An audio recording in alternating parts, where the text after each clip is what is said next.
Toi devant qui s'évanouit le deuil des intimes souffrances, dont le frais souffle épanouit le germe d'or des espérances. Ange de l'avenir, dis-nous, toi qui tiens sur tes blonds genoux des destins le livre suprême, ce que, pour les fils de nos fils, de l'Atlas au mur de Memphis, dans les champs africains, Dieu sème. Depuis longtemps, l'Afrique agonisait. Ses champs, ravagés par la guerre et les vents desséchants, étaient couverts partout de sang et de fumée.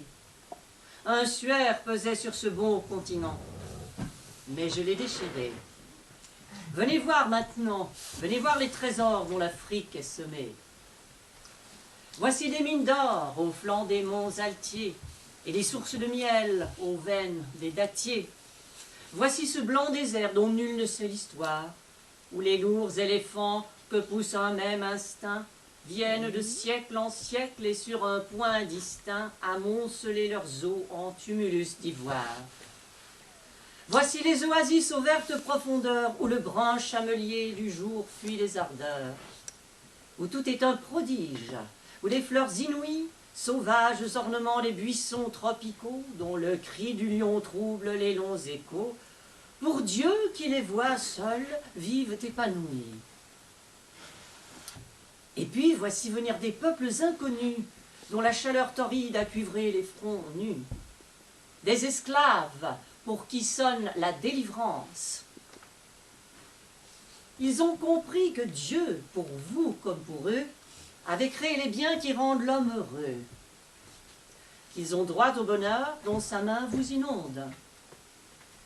Car Dieu même entre tous a réparti les lots, la terre aux laboureurs, la mer aux matelots, à tous l'espoir, à tous la vie, à tous le monde.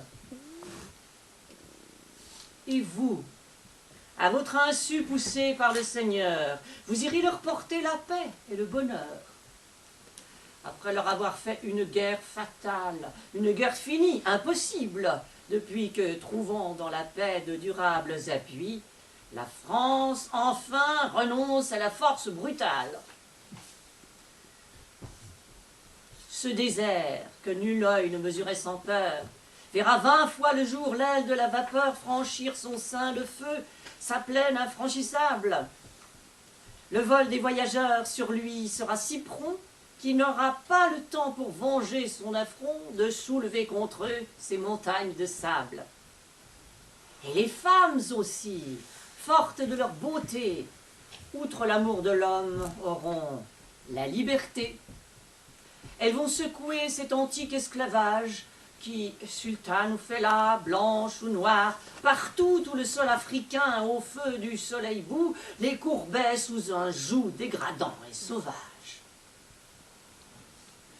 Voilà la vieille Afrique au jour prédestiné, son front noir 2 fois lent d'épis blonds couronnés, son grand désert purgé des monstres qu'il recèle, ses champs désaltérés par d'abondantes eaux, ses marais assainis, ses ports pleins de vaisseaux, et ses fils partageant la joie universelle. Voilà l'Afrique, enfin, telle qu'elle sera lorsque ce jour divin à tous inspirera l'amour de la concorde et des grandeurs civiles, quand 100 ans de travail, fécondés par la foi, auront, dans ces déserts dont l'homme sera roi, fait éclore au soleil une moisson de villes. Oh, laisse nos voix te bénir, ange des saintes prophéties, pour organiser l'avenir, fais surgir de nouveaux messies. Ferme tes feuillets sibyllins, de foi, d'amour, de bonheur plein, rouvre-les après 100 années, et garde de tout changement le magnifique dénouement du drame de nos destinées.